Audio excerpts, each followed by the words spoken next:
I'm Samantha. I'm Liz. This is our very first episode, and yet we are the number one podcast on iTunes. We're number one in our heads. Number one. It's amazing. We came straight in at number one. We definitely have at least 2 listeners who are definitely not our husbands.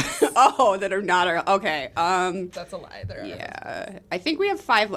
we have 5 listeners, and I say that's enough. For now. For sure. No, let's just cap it at that. No Forever. more. It's enough forever. If you are over that, please stop listening. Should we tell our 0 listeners why we're here, what we're doing? Yes, please. Let's do Samantha, it. take it away. So Unsolved Mysteries is a documentary-style TV program that showcases real-life mysteries, Liz. They are. Through reenactments, Well... which are awesome.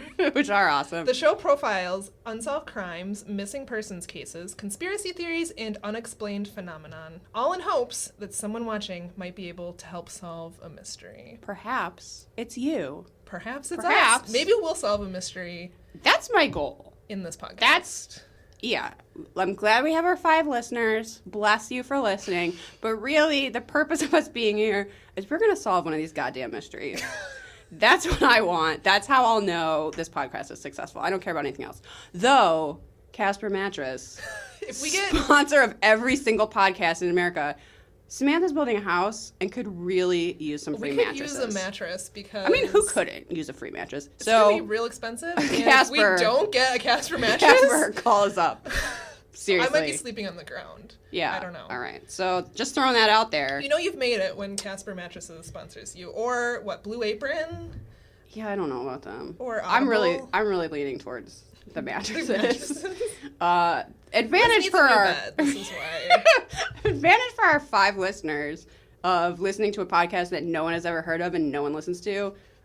We have no sponsors. There are no ads. Except us rambling about It's how just- we want sponsors. It's just us rambling. Which arguably might be worse than listening to an ad. Oh, yeah. I don't know. That's We might cut this out. That's a good point.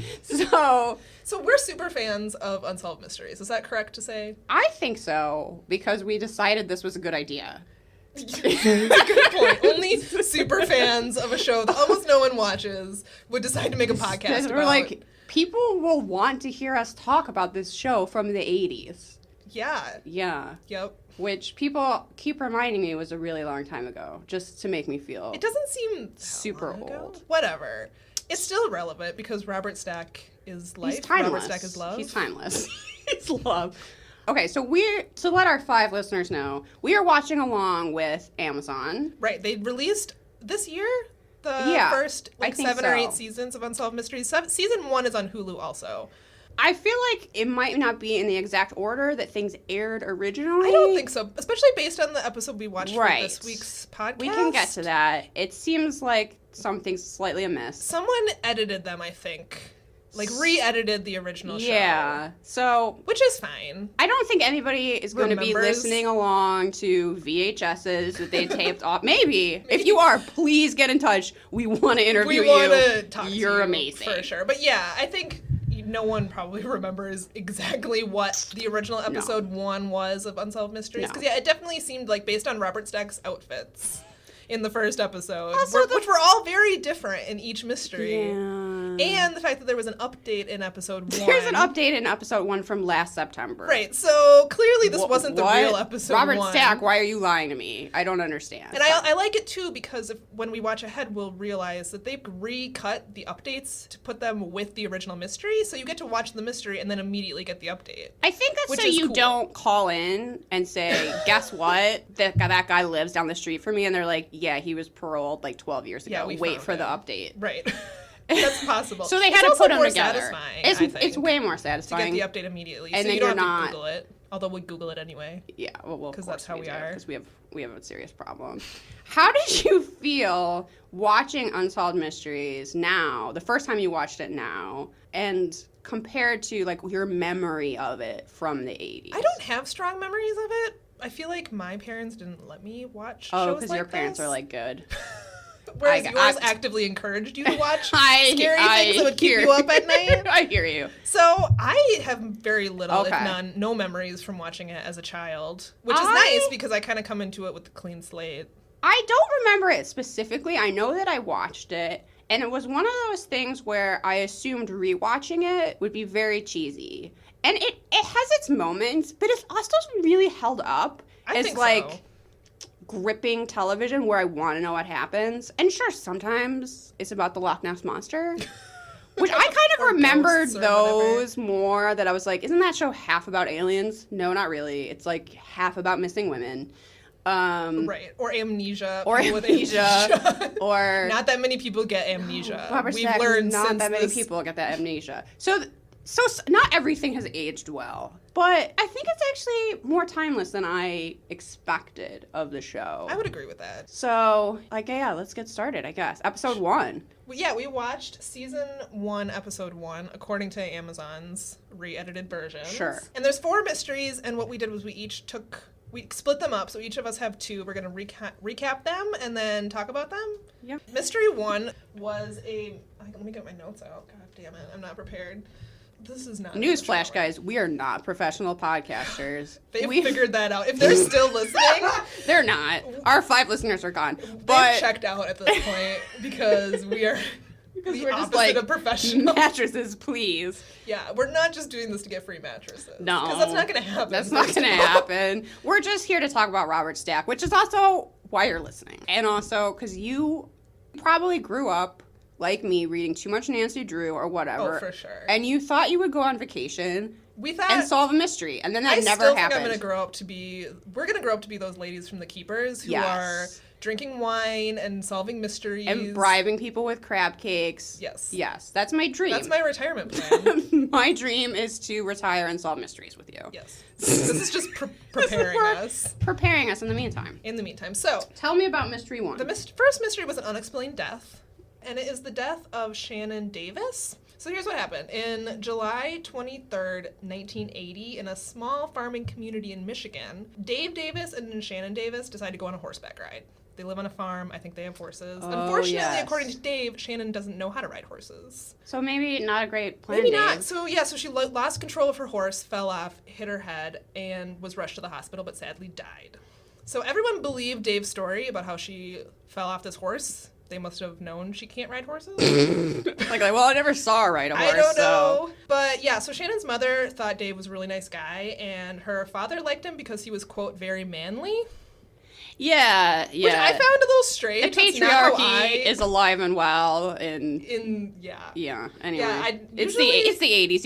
You gotta cut people a little slack. True story. Yeah, but apparently Dave was a man's man. He liked to hunt and fish and be manly, and that made him trustworthy, according to Shannon's father. Marry my daughter after only knowing her for a couple months, right? Probably. Wasn't this like a whirlwind? I think so. Marriage. I believe that's correct. But things started getting weird at the hospital because minutes after her death, Dave started insisting that she be immediately cremated, which understandably upset her parents. Yeah, that's fishy. That's fishy. Also, her parents don't believe in cremation, and neither did Shannon. And Dave presumably knew this. So the fact that he was immediately like, let's cremate her, her parents were super upset. And we find out later that she wasn't cremated, so we don't get to hear how that came to be, but her parents eventually won out in that argument. But things were weird. Dave's looking a little suspicious. And then later, Shannon's mother has the recollection later that night that Dave lied at the hospital about having life insurance on Shannon. Yes. Life insurance is extremely suspicious. This first mystery is very, very predictable. So Shannon's father asked Dave at the hospital shortly after she died if they had life insurance, and Dave said no. And then later that night, after things had calmed down, Shannon's mother remembered a conversation she had immediately after Shannon's and Dave's honeymoon. When they got back, Shannon said, this weird thing happened. Dave took out a huge life insurance policy on me. So romantic. What a honeymoon. So he lied, which it seems strange that you would lie about something like that. Yeah. Because it seems reasonable to have life insurance. But anyway, he lied. And in the end, he received $303,000 from 6 different life insurance policies. 303. Yes. It's a weird number. 330. I think it was 330. I wrote this down wrong. Well, whatever. Regardless, it was a lot of money. It was a shit ton of money. Yeah. And a suspicious amount of money, Dave. Very suspicious. Well, and then Dave starts pulling all kinds of other scams around town because apparently that wasn't enough money. Like, he tells people that he was wounded in Vietnam, even though it seems like everyone knew that he never was in the military. And then Shannon's father claims that he burned down the farm across the road for insurance money. Unclear if this was something that was proven, although Dave seems shady as fuck, so it probably did happen. I don't know. I mean, I believe it. Yeah, he did all kinds of other fraud, and the newspaper caught wind of it and ran a story. Oh, that was later. Sorry, I'm getting out of order. Shannon's parents started getting even more suspicious, right? So they get her body exhumed, but the medical examiner who re-examined her body said that her injuries were consistent with a fall from a horse, so they didn't change the cause of death. However, they did find indications of an unknown drug in her system, but they didn't know where to start, I guess, testing for what it was. I mean, again, the 80s. Yeah, I guess. They were like, tests for stuff. How? Science? And then they just threw up their hands. I have no idea. Also, this was a small town. Who knows? It didn't say who the medical examiner was that was looking into this, but he just seemed to look at her body, as far as I could tell, and say, oh, yeah, she hit her head. She must have fallen from a horse. Anyway, so she was reburied. But then later on, as Dave is doing all these other scams, the newspaper caught wind of it and ran like a tell-all story, which caught the attention of the investigator, who was like, well, this guy does seem shady. Maybe we should look into this death of his wife. Maybe I should do my job. Yeah, so the investigator went and talked to the toxicologist, who suggested talking to veterinarians in the area who Dave may have had contact with to see if they stock any kind of drugs that would have, like, an effect on the nervous system, which seems obvious that they would. Whatever. So he did that. And then the vets were like, yeah, of course. Of course we do. So apparently he went and talked to a vet who gave him a sample of a tranquilizer that they use on horses, which I'm assuming is ketamine, but they didn't say so much in the episode. They didn't want us to know and Probably copy not. this exact, very complicated crime. Yes. They went and took the sample of what was probably ketamine and compared it to the unknown substance that was in Shannon's body, and surprise, it matched. And then this weird thing happened where the investigator discovered that, like, a year or so earlier, Dave was at some sort of deer hunting camp where they used tranquilizers to bow hunt. That's just not fair. Okay, so here's the thing. My dad was a bow hunter, and I've never heard of this, which isn't saying a whole lot because I don't hunt myself, but then I Googled it, and I couldn't find anything anywhere on the first few pages of Google that talked about people bow hunting with tranquilizers for deer. I don't know why Unsolved Mysteries would make it up. Maybe they were actually implying that they were out in the woods taking Special K and hunting deer. Maybe it wasn't for the deer. Maybe it was for them. Yeah, I have no clue. But apparently this was suspicious. It seems like it would have been more... Like, Dave seemed to have horses, so if he had a horse tranquilizer... I don't know why this deer hunting thing came into play. It's weird. It's extremely weird. And I would like to know, I wish we had more listeners who could tell us if this is a thing people do. 5 listeners. Do any of you bow hunt with tranquilizers? Is it catch and release deer hunting? That seems cruel. I don't know. I don't like it. I don't like it, but I don't like Dave, based on the story. So it's maybe he was I'm not a doing that. huge fan of deer hunting, so... Yeah. Anyway, moving on. Anyway, so they exhume her body a second time, and this time they find injection marks on her shoulder and wrist. Which I'm not sure how they missed the first time, or the second time. Yeah. Not an excellent case of medical examining. Anyway, this is what they decide, which I'm slightly dubious of, but this is how the investigators think it went down. They went on a horseback ride. Dave pushed her off her horse, held her down, shot her up with ketamine, and then smashed her head against a rock.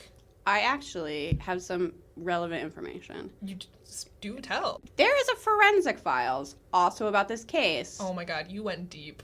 No, I just happen to know that because I've watched so much forensic files. I did not rewatch this for this podcast. Oh man. But Okay. Off the top of my head, I feel like Unsolved Mysteries because this show, weirdly enough, was watched as a family, despite being about like terrifying things like missing people, censored the information a little bit.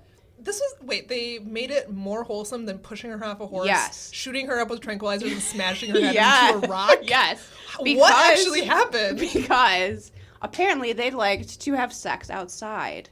So they were riding their horses into the woods. He told her, get off your horse, baby. We're going to, do it. God. And then, in the throes of passion, injected her with animal tranquilizer and then smashed her head on a rock. Hold on. In the throes of passion, he injected her with animal tranquilizer? She was, taking off her clothes and then actually it's not in the throes of passion. She wasn't totally undressed. The reason they came to this conclusion was because she was not wearing shoes. And so when they started examining, I just invented a word, everyone. I like that word better. You're welcome. You don't lose your shoes when you're thrown from a horse. That's true. When they were re-examining the accident, they were like, why were her shoes off? And why is she lying, like, on the ground so peacefully? And how did her head hit the only rock in the entire vicinity? That's really convenient and random. And oh my God, I should have looked into this further. It turned out that they think he got her off her horse with seduction. Okay. But he didn't accidentally shoot her up with ketamine. Like, that was part of his plan to get that the was part of his insurance money. plan. Okay, I gotcha. He wanted people to see them riding a horse and then say she fell off her horse. But and she I don't know that her. Okay. I don't know that he literally pushed her. He just got her to get off of her horse and then murdered her. Okay, that is interesting. Yes, you're right. The sex in the woods part is not very family friendly, but you know, murder and bashing someone's face. You know, we're Puritans here in the U.S. Wow. We're much more comfortable with violence. I'm so glad you knew this about my mystery. That's incredible. So anyway, thank you, Forensic Files, as always. Okay, so there's an update on this one. Da-da-da-da. So Dave went on the run. They decided to arrest him, but he went on the run. But minutes after the broadcast, because it's always minutes after the broadcast. That's the thing, though, is back in the day, literally everyone watched this.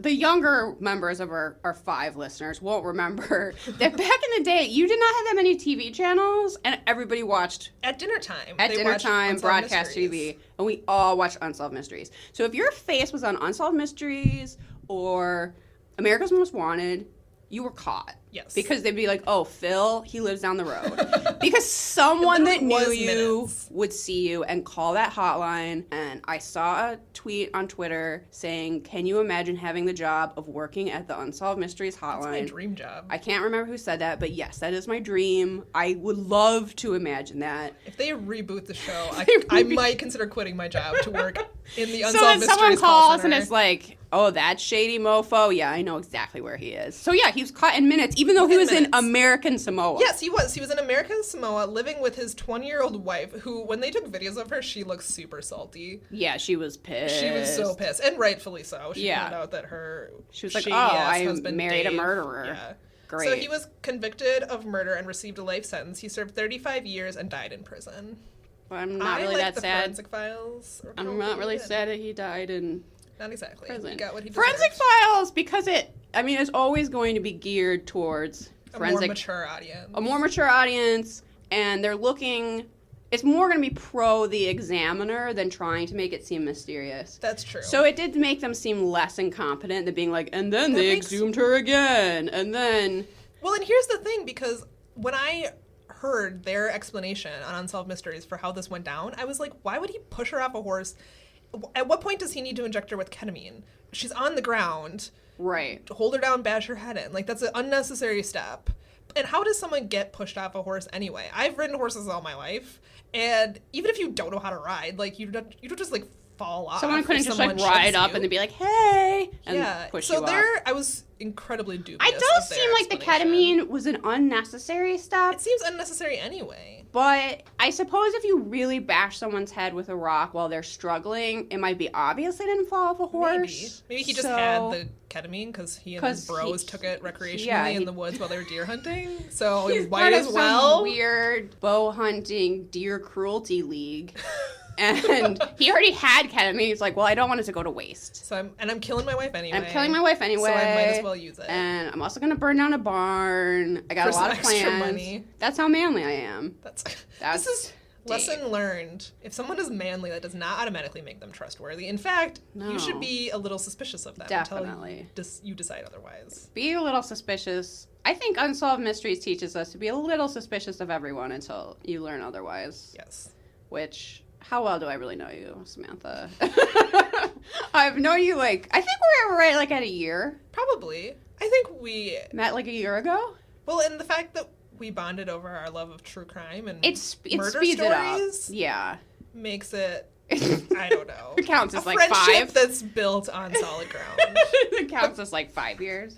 But that's my first mystery. So First mystery. A good one to start the season off, I believe. It was pretty cut and dry, but it was interesting. Yeah, this episode has good mysteries. So whoever edited these together for the Amazon version, thumbs up. Good job. So the second case is about a missing wife. It takes place in April of 1986 in Lawton, Oklahoma.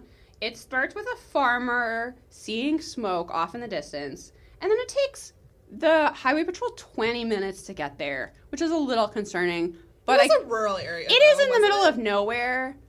So that's actually probably really reasonable. But as someone who's never lived in the middle of nowhere, I was like, what took them so damn long? That's really like... This was back in the day where you had to shoot a gun into the air to call the police. Just kidding. I realize like some people are really nervous about cities, but I'm always like, if I see a house in the middle of nowhere, I'm always like, no, because what if I break my leg and I need to get to the hospital? It's gonna be so far away. It will take an hour for someone to That's get what to scares me. So anyway, it took the highway patrol 20 minutes to get there. By the time they got there, they found a car on a remote bridge that was on fire and had been burning for so long that the metal of the car melted into the metal of the guardrail on the bridge. It turned out that that car belonged to Pat Conway and that the body was identified as his wife, Aileen. It was first ruled as a one-vehicle fatality accident. And the idea was that she was speeding and lost control of the car and crashed into the side of the bridge.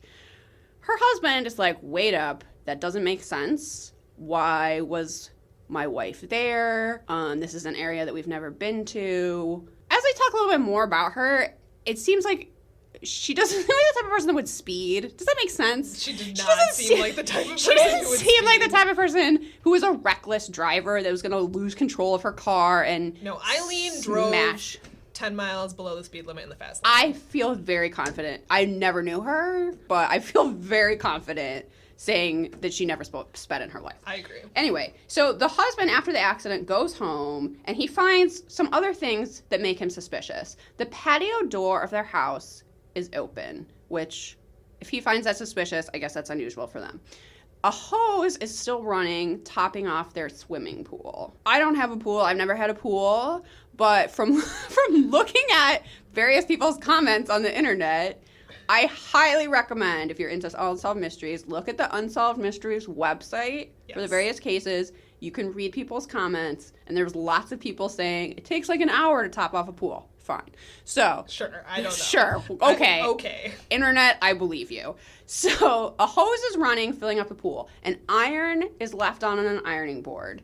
A bathtub is filled with water, and a phone is off the hook. Right, if only one of those things had been true, you might have been able to believe that she forgot about it and, like, ran to the store to get milk or something. Clearly, she was home. Right. So it seems like she was topping off her pool, which was going to take a while. She went to go fill up her bath, and while she was also waiting for that, decided, oh, I'm going to iron this shirt or whatever. Right. People made a lot of assumptions about the phone being off the hook, that meant a burglar came in and she tried to call 911. I don't buy that theory. Okay, tell us why. Because she was so clearly home. I don't think a burglar would break into the house thinking no one's here while she's like running outside to fill out the pool. It looked like they had a little dog, right? Like, yes. It's the middle of the day. It seemed fishy to me too. She seems like a sort of person that would have had very regular routines. Yes. I don't know. I think she took the phone off the hook for old school people who remember when phones had cords, when you didn't want people to bother you. You took the phone off the hook. She was about to take a bath. She was about to take a luxurious bath after finishing all of her stupid house chores, and she didn't want anyone to call her for like 15 minutes. That's my theory. I agree with that, 100%. So the sad thing about this case is it's left unsolved. We don't know what happened to Aileen. We don't know why she was driving on that road. The husband's persistence that this is suspicious causes them to reopen the case. They realized that the car wouldn't have burned that hot just from an accident. Right. That there was probably an accelerant used. The car is missing a gas cap, which I was sort of like, guys, you didn't notice that right away. Right. Well, this was the thing that interested me, is that they said in arson fires with cars, like, oftentimes the gas cap is removed. I didn't understand why. I think you take the gas cap off because you want the fire to get to the gasoline in the car. And then the car blows up, like in a movie, or it just catches fire more. I'm not really sure. Yeah. But that is also suspicious. Right, because it wouldn't have come off unless she was just driving with it off, which she probably wasn't. Like, it doesn't fly off in an accident. Yeah. Or they would have found it at the accident, you right. would think. They found a church bulletin that they assumed was hers a few feet from the car, like in a field. And apparently she never, ever drove with the windows down. Ever. What? That's what they said. She always drove with them up and the air conditioning on. And I really wrote, always? Because... What if it's a really nice day and you want the breeze in your hair? She hated that. I don't know. I guess. Apparently they knew that habit of hers. So that made them think that someone else was in the car or opened her car door. I feel like they're reading a lot into that. Yeah. How many churches are in the area? Right. Someone else could have dropped that bulletin. I do think there's some sort of foul play. It seemed like it to me, too. And this is an unusual case for husband and wives because it does not seem like the husband. Because if it wasn't for him, it would have just stayed ruled as an accident and he would have gotten away with it. Right. He was pretty persistent that something fishy happened to his wife. Yeah. And it doesn't seem like she was involved in crime or they didn't mention anyone that would have had a grudge against her. No. So this is a true, straight-up mystery. The only theory they had was the burglary theory. Apparently there had been some other burglaries in the area. I guess. It seems complicated to make her drive that far from her house. Right. Possibly she got in her car to try to drive away and they chased her and then she crashed and then they lit her car on fire. Do you remember if she was found in the driver's seat? I think she was, only because I don't see how they would have ruled it an accident in the first place if she wasn't. Right, that's a good point. And sadly, her husband, Pat, passed away a few years ago. So he went to his grave. He went to his grave not knowing. The other thing I have written down is one of the cops said, I'm a firm believer that it is confessions normally captures criminals is their inability to keep their mouth shut. Which I sort of took as like, I'm not doing any real police work. I'm just going to wait for someone to confess. Jailhouse snitch or something. Yeah, he didn't seem that concerned with, like, collecting evidence. He was like, this will be solved if someone tells me they did it. So Great it's guy. never going to be solved. I'm guessing because of the rural area, they didn't have the best resources for investigating this case. They were assuming someone would confess, and they never did. That guy did have a pretty sweet mustache, though. He did. So...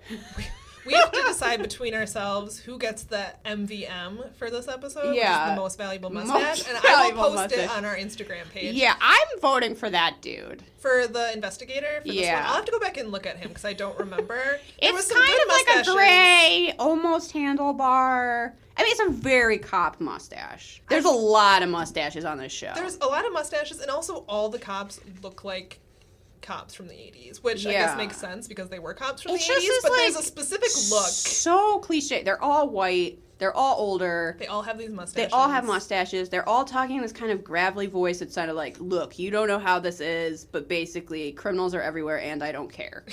That was this guy. This guy who was like very jaded. And also, here's my question about the reenactments for her. So Unsolved Mysteries, the reenactments, whenever possible, are done by the real people. Yes. Which does make it more realistic. However, I was wondering, in this case, with this husband, did he really want to go to that bridge and look at where his wife essentially melted? Yeah. That... And maybe he was just so committed to getting it solved and thinking that Unsolved Mysteries could solve it that he was willing to do anything, including...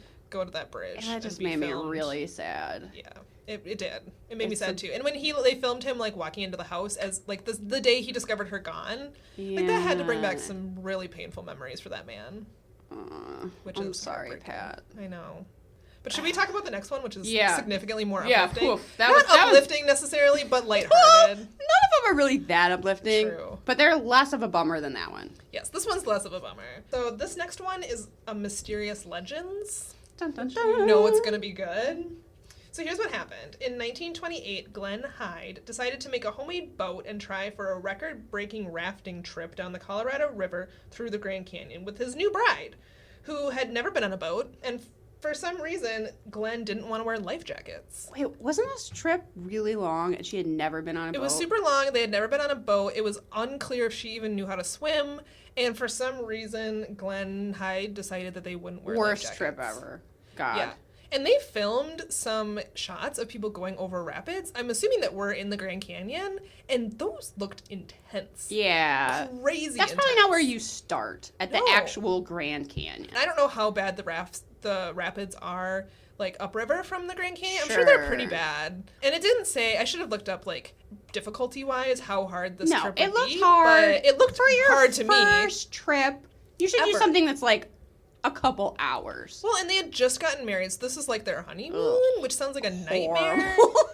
Yeah, this poor woman. Pretty bad. So anyway, they were going down the river, and I just wrote some green river man who I feel like probably knows what he's talking about. That's what they referred to him, was a green river man. I wrote at one point, boat undamaged equals free boat. That's what I have written down. Anyway. I guess if you were the Green River Man, but they were getting into this boat, like, at the start of their journey, and this Green River Man, whoever that is, said that the boat looked like a coffin. Oh, yeah. He had never seen a boat like that before, and he said it looked like a coffin, which seems like a bad omen. I think he was taking, like, a real Goosebumps moment to try to do some foreshadowing. I think so. It was unnecessary. That doesn't help with the case at all, Green River Man, to say, and it looks like a cop. We get it. They died. We know. Right. So, but this was a homemade boat that Glenn Hyde literally made himself. So I think we're to surmise that it maybe wasn't seaworthy, like, as much as, like, a real boat, like, that you bought from a store would be.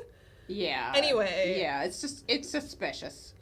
It took 26 days to get from Utah. Oh, I wrote it down. Utah is where they start, and then took 28 days to get to the heart of the Grand Canyon. Who wouldn't want to do that for their first boat trip ever on their honeymoon? I don't know, but they broke the record, so that's cool, good. I guess. But yeah, if I was don't want to do it. If I was the wife, I would be so pissed. You want to do what for our honeymoon? Yeah. No life jackets? Can we take these gifts back? Yeah. Is it too late to call it off?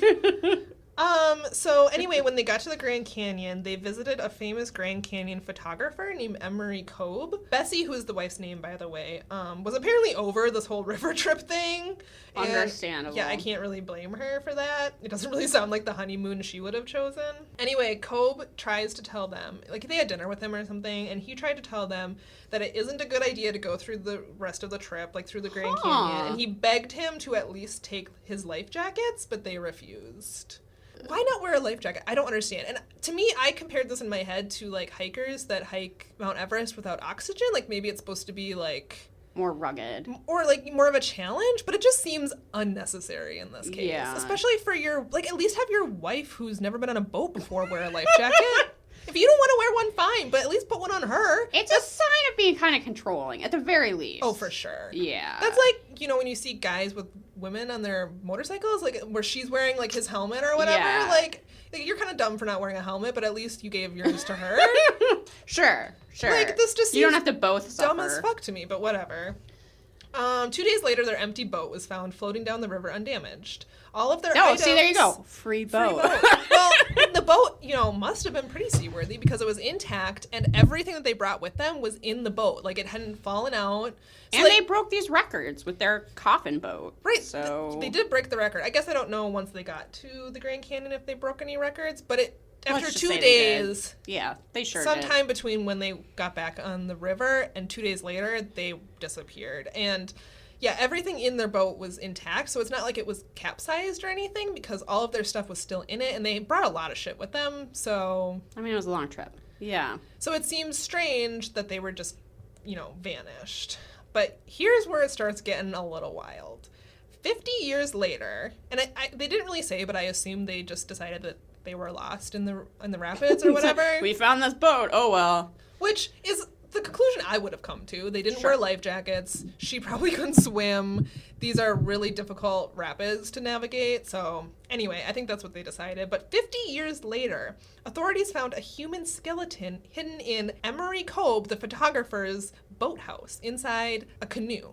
A skeleton. And they can apparently tell just by the bones, or at least this is what this medical examiner, or he was a forensic anthropologist, I think. He had a good mustache. That's true. He had a good mustache as well. He had like a frown, a very deep frown, and the mustache kind of rode the frown in a way that was really interesting. Rode the frown. Which is why I might nominate him for MVM. Okay. But anyway. Maybe we can have people vote. So he decided that just by looking at the bones, that the person died a violent death. But for some reason, when they interviewed him for the show, he said that it could have been either homicide or suicide. Don't know. Okay. So they couldn't determine exactly how he died, but it was violent. Because it's just bones. Right, and I guess maybe could have been a violent suicide. That was confusing to me a little bit. But a bone expert examined the bones and discovered that they were from a 6-foot-tall man with light brown hair. Do you know how you can determine hair color from just bones? You can't. I'm gonna say I rose my eyebrows at that. That's nonsense. Unless there were hairs. Yeah, and it didn't say, because they made it sound like it was just bones, and then the reenactment, it was just bones. Yeah, that sounds. But this bone made up. expert that they brought in, because they couldn't figure it out themselves. I'm basing this on Forensic Files, by the way. That's how I. Well, yeah, I based it on nothing, and I don't think that that's a thing you can do. Because a lot of hair analysis that they used to use, it turns out, is junk science. Yeah. And you can't, like, for instance, match just a hair to someone else's hair and say, without the DNA, it's according nonsense. to scientists who are actual scientists. So I don't think you could real. look at a skull and say he had light brown hair. Yeah, maybe you could say I think this was a Caucasian man. I'll totally guess what his hair color was. Probably light brown, which is probably right more often than not. Right. But yeah, that sounds like nonsense. And what does light to brown me, mean? a scientist? Auburn. Or slightly, strawberry blonde. Yeah. So really, that pretty much accounts for every white man. My question was, in the reenactment, the skull was in a coffee can in the canoe. They didn't explain why. Would my skull fit in a coffee can? If you were a 6-foot-tall man with light brown hair, could your skull fit in a coffee can?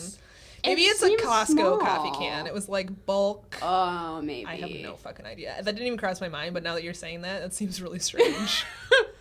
Yeah. That's something to look into. Can human skulls fit in coffee cans? Maybe. I don't know. Anyway. Anyway, this bone expert decided that this guy kind of looked like the cool husband. part of this episode is they put the skull on a table and then project a photo onto it, and then they're like, yup, it's him. I wrote using a technique that doesn't seem very scientific to me, but then again, what do I know? They superimposed a picture of Glenn Hyde over the skull and determined that it was a different shape than Hyde's skull, which I believe in my heart of heart that wasn't Hyde. I mean, maybe it was, but I don't know. Yeah. But what they did was they blew up a picture and printed it on a transparency or some shit, and then they it's like an overhead projector from school back in the day, and they just moved it in front of the skull until it lined up proportion-wise with the skull, and then they compared the bone structure to the photo and determined that it couldn't have been the same man. This is what I wrote down. Cool job projecting photos on skulls.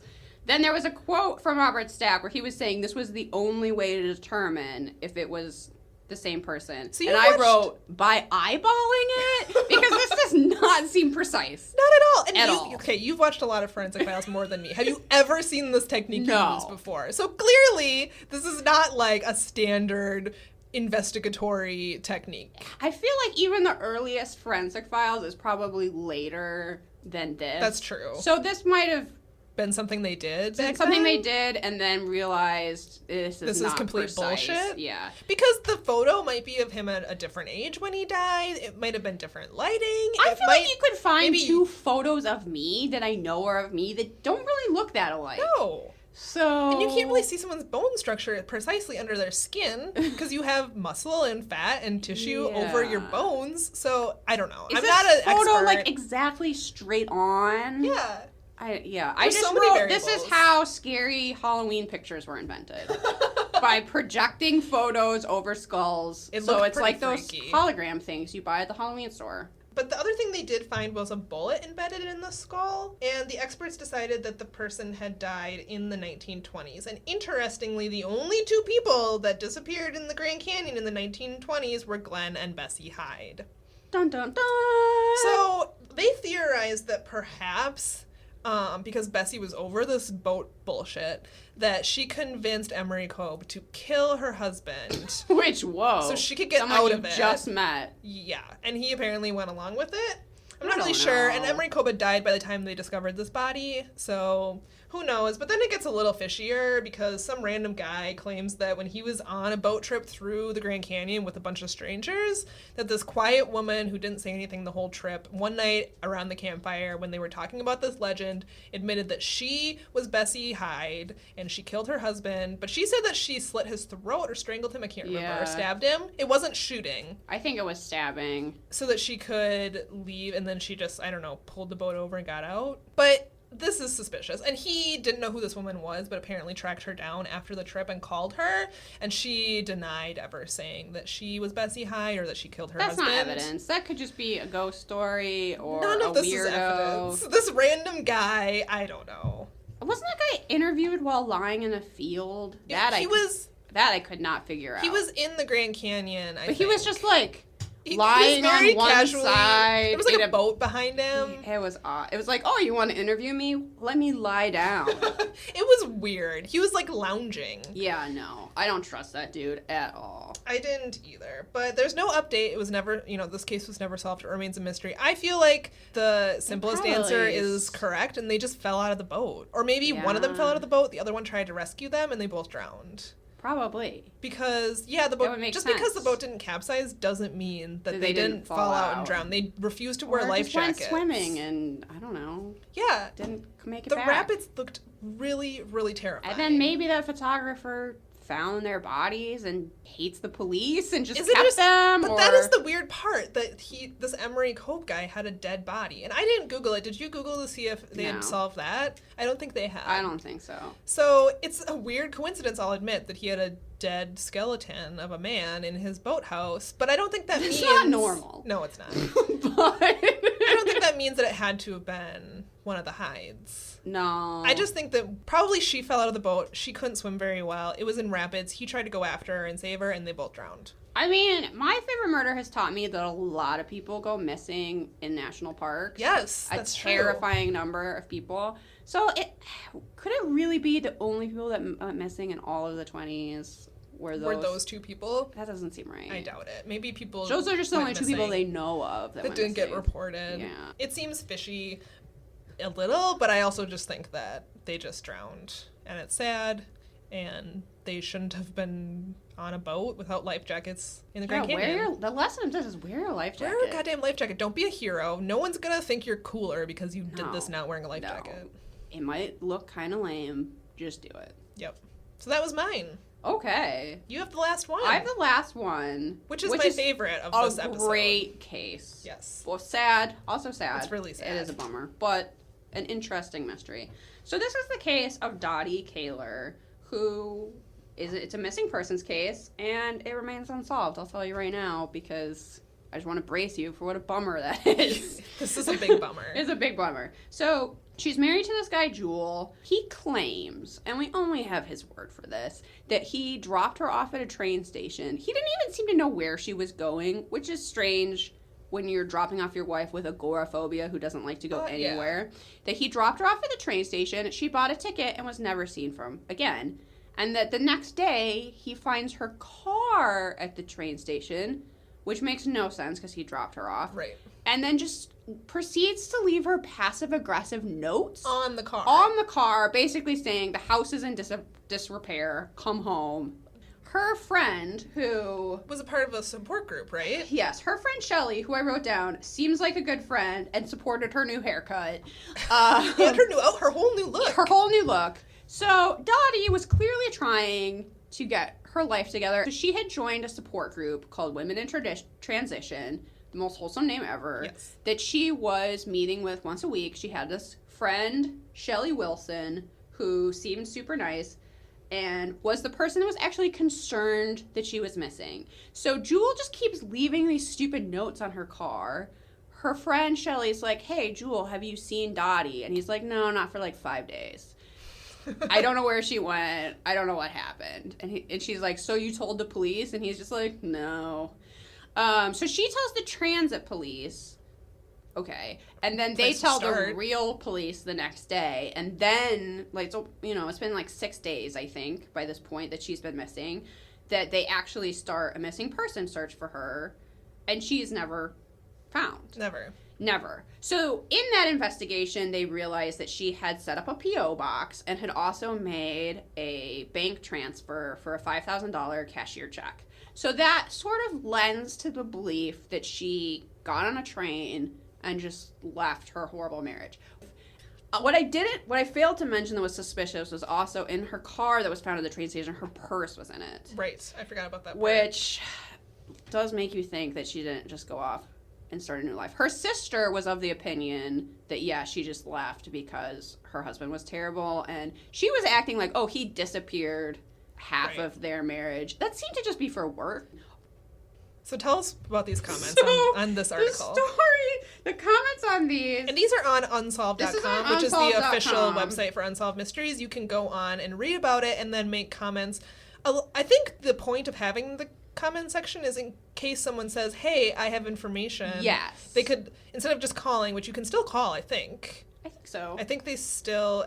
Or maybe it's just the website. We'll have to try it at some point. We are, not qualified to even say this. If you say on unsolved.com, like, oh, I feel like I saw this person, they will say, please get in touch with this address with more information, because they are still following up on and these they are also operating a YouTube channel where they feature, like, more recent Unsolved Mysteries, I think. Okay. So they're still active. One, I'm not going to read all of this comment because it's horrible. If you wrote this, shame on you. The person that said, loved that Jewel dude, no way he did it, or he would have done more to pose for the cameras. Was that Jewel who left that comment? Probably. The woman he was married to was obviously a nag and a hag. It goes on. I think that was Jewel. The comment that killed me was, Tyrone said, it was the husband, 3 exclamation points. Look at his beady eyes. 3 exclamation points. Which... He does have beady eyes. He does have very beady small... eyes does not a murderer make, however, so we are not trying to convict someone based on their eyes. Just keeps going with, like, finally, how happy he is to leave her in the memory of it all behind. Why did he wait so long to call the authorities? Why does he have such little beady eyes? And why are his eyes so close together? I straight up solved this mystery within a minute of seeing the husband. I mean, Christ, the cops in that area must be the dumbest bunch of Andy Griffith goners on Earth. So, but yeah, as much as I love that comment, eyes are not evidence. Did you watch the Amanda Knox documentary on Netflix? There's a part where the prosecutor was like, I looked into her eyes and I knew that she did it. And that's not evidence. Which is the reason why I hesitate to say things like, he didn't act the way a husband would act if his wife went missing. However, this man's actions are clearly suspicious. They're suspicious. Yeah. I hope... You don't leave notes on your missing wife's car in hopes that... Come home and make me a pot roast. I mean, he's a jerk, for sure. And then allegedly might be more. Yeah. And I hope she moved on. I would like to think that she did start a new life. It seems possible in the 80s you could just, like, go to another town and be like, hey, I'm so-and-so, and everybody would just go, okay, and no one knew anything. The thing that, okay, this I think was also from Unsolved or just online somewhere. Someone said, who knows, so dubious, that the money she transferred, that cashier check, expired. So it doesn't seem... so she didn't even... I don't know. Yeah. I hope that's not true. I hope she's living it up. I hope so too. Yeah. Bummer ending. But what's not a bummer is we're gonna rate this episode. I feel like this episode is solid. I liked it. So here's what we're gonna do. We have 4 categories. We'll give either a thumbs up, thumbs sideways, or thumbs down, and then we'll rate the episode as a whole. Okay. So our first category is mysteriousness. Now, how mysterious would you say these mysteries were? Actually, pretty mysterious. We have... Your 2 were really mysterious. We have 3 unsolved cases. Yes. Only the first one is solved. And pretty cut and dry. The In my second one, there was kind of 2 mysteries in one. Because what happened to the rafters, and then what happened to that mysterious skeleton. Yeah. So I think... Thumbs up for me for thumbs mysteriousness. Up for, mysteriousness, for sure. Now, how did you like the reenactments? I thought the reenactments for the rafting part, where they just put really good the sepia tone on top of it to make it old. There was that. I don't know. That was iffy, but also like the reenact. Like when I thought about this, I thought about the people in the they had people going down some really intense rapids. So that was pretty intense. I'm gonna give it a sideways. Yeah, I think so too, because especially my first one where they had like the people on the horses, like. You're taking your expert horse knowledge and you're like, no. Well, I don't even think you need expert horse knowledge to know that these people they put on those horses were going to fall off and die. They were like clinging to those horses for dear life. That would be me galloping through a field. Like maybe they were like, okay, so she didn't know how to ride. Maybe he didn't know how to ride either, so they wanted to make it realistic. So they found some two random people. I think they just found 2 actors that were willing to jump on a horse and they didn't know what they were doing. They probably just needed the work. Oh my god. So yeah, I'm also thumb sideways on sideways for that one. So here's my favorite category: hair/mustaches/accessories. There were some quality mustaches in this episode. There were some pretty quality ones, and no one's hair really stuck out to me. There weren't any good mullets. No, there weren't any good There was not perms. any like extreme '80s trendy fashion or anything like that. No, other than Robert Stack's sweet velvet suit coat, which we'll get to in our next category. Yes, he had the best. But for everyone else's, I would give a thumb sideways. Yeah, I'm gonna have to go sideways because I feel like despite the quality of the mustaches, we're going to be seeing so many mustaches. So many. And they were okay, but I didn't think they were standout. They're just like cop mustaches, which we all know. We all have an image in mind when someone says that, and it's accurate in this case. Standout. That stereotype is being proven by Unsolved Mysteries. So we have a thumbs up and 2 thumbs sideways. But our next category, which this episode may be a little bit different because it's Robert Stack's outfit. And he wore a different outfit, like I said at the beginning, in every mystery. And they were all pretty good. They were all pretty good. He had like a corduroy blazer at some point that I really liked. Yes. In one of my mysteries, he had like a jaunty red pocket square. Yes. Which, yes. He started out the episode, too, with a sweet khaki trench coat. Yeah. Which really, I think, set the stage. That was it's like so of the time. Right. It and has like a really kind of like McGruff the crime dog. Which is that because of Robert Stack that McGruff the crime dog wears? I have no idea. We should look it up though. I think so. Did everyone though back then? I think kind of everyone. We just like associate that with detectives at the time. Right. I don't know. So thumbs up for Robert Stack's outfits for this episode. He had a tweed jacket that didn't fit very well, but... No turtlenecks. I'm always disappointed when I get an Unsolved Mysteries episode without a turtleneck on Robert Stack, but... I'm still going to give it a thumbs up. Thumbs up for outfits. Right, thumbs up for Robert Stack. So we're pretty, tied there. But so now we're going to rate the episode as a whole. So you can rate it anywhere from 0 to 5 Robert Stacks. I'm going to say 4 Robert Stacks for this episode. I feel like this is a solid episode. This was. I don't know that I would be like, oh my god, you have to see. This isn't the episode I would point people to as their first one, but it's not bad. It's not a bad one. Some episodes, I will admit, I get bored on some topics, which I'm sure we'll get to as we watch. You'll hear there'll be a podcast of us snoring. Right. And it's going to be the Hidden Treasure podcast, the Hidden Treasure segments. It's going to be for me anything about the war usually is really history. boring. I have a hard time with history. Arson. It's not my yawn. favorite. Who cares? They're all from watching Forensic Files. Every arson is the same. It's just I don't know. Yeah. Unless it's that one case from California where it turned out that firefighter started all those fires. I don't know if there's an Unsolved Mysteries about that. I hope so. We shall find out because that's an interesting case. Yeah. So this was not. I thoroughly enjoyed every mystery in this episode. I was not bored. Very engaging. So I will also give it 4 out of 5 Robert Stacks. Amazing. The best system of judging anything ever. I'm going to rate everything in my life now out of Robert Stacks. Of course. You're like, great burrito. 5 out of 5 Robert Stacks. Oh my god. So that's a wrap on our first episode. I actually have a surprise for you. What? To commemorate our very first show. Surprise? I have a surprise. God. So I'm looking at a skull bag with a little painted skull sticker. This is amazing. I didn't even get you anything. Well, it's not really a thing that normally has presents. Oh my god! But on Etsy, I ordered us both these amazing enamel pins that are retro TVs that say Unsolved Mysteries on them. This is amazing! And as soon as I saw it, I knew that we had to have it. So this was made by Millie Pins. It's milliepins.etsy.com. I just ordered these. Shout out to Millie Pins. Shout out to Millie Pins, man. Pins. Pins. MILLYPINS.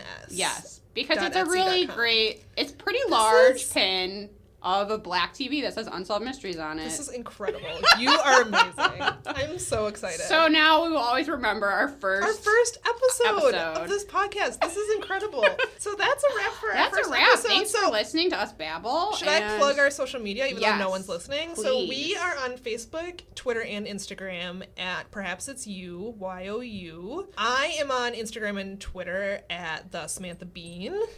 You can find me at, well, for Instagram, it's at Everybody Likes Liz. And then you can also email us. Perhaps It's You podcast at gmail.com. Gmail. I would love to hear if you have a personal ghost Mystery. story or mystery. Yes. Not something you read in like stories you can tell in the dark or whatever. Something that's happened to you that's mysterious. Get in touch with us about that. And particularly, we're coming to you from Minnesota. So Right. anything about Minnesota that's mysterious, We are thrilled about. we would love to hear from you. Yes. Also, if you could subscribe to us on iTunes or Google Play. If you rate us on iTunes, you can rate us, I'm assuming you're going to rate us 5 out of 5 stars, but in the text of your review, if you could say, this is actually 5 out of 5 Robert Stacks, Yes. we Please. would love it. Please. But yeah, that's about all we have, right? We're going to we're going to record as often as we can. Hopefully get out some more episodes. Yeah, we're not... We're on the schedule yet, but we hope to be soon. We'll let you know about that. Yeah. And if you have any personal connections to the show Unsolved Mysteries, like maybe that would be your even better. aunt was On 'em, interviewed yeah. or something. I don't know. Maybe your cousin cut Robert Stack's hair. Maybe We wanna know someone about did. So that would be a great thing to email us about as well. Yeah. All right. Anything else you have for our listeners? No.